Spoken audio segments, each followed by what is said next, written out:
Hello guys, સ્વાગત છે તમારું ફરી એક નવા વિડીયોમાં. તો આજે આપણે અમદાવાદ જઈ રહ્યા હતા. અમદાવાદ જતા દહેગામથી આગળ જે નર્મદા કેનાલનો જે પુલ હતો, બ્રિજ હતો, એનું કામ ચાલુ હતું. જેથી વાહન ચાલકોને 1.5 થી 2 કિલોમીટર જમીન જવું પડતું હતું.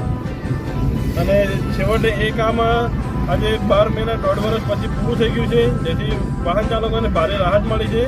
એટલું ફરવું નથી પડતું. તમે જોઈ લો, પુલ રસ્તો ચાલુ થઈ ગયો છે બનવાનો, બની ગયો છે રસ્તો ફાઇનલ. આ પુલ તો ફાઇનલી જે હતું પુલનું કામ હતું એ પૂરું થઈ ગયું. પુલ નવો બની ગયો હતો અને પુલની પૂજા કરીને પુલ ચાલુ કરી દેવામાં આવ્યો હતો. વાહનોને ભારે આ જગ્યાએથી જમીન જવું પડતું હતું.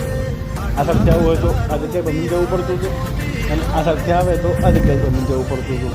બાકી આ પુલ ચાલુ થઈ ગયો છે. જ્યાદા બેનર હતા એ પણ લઈ લીધા છે.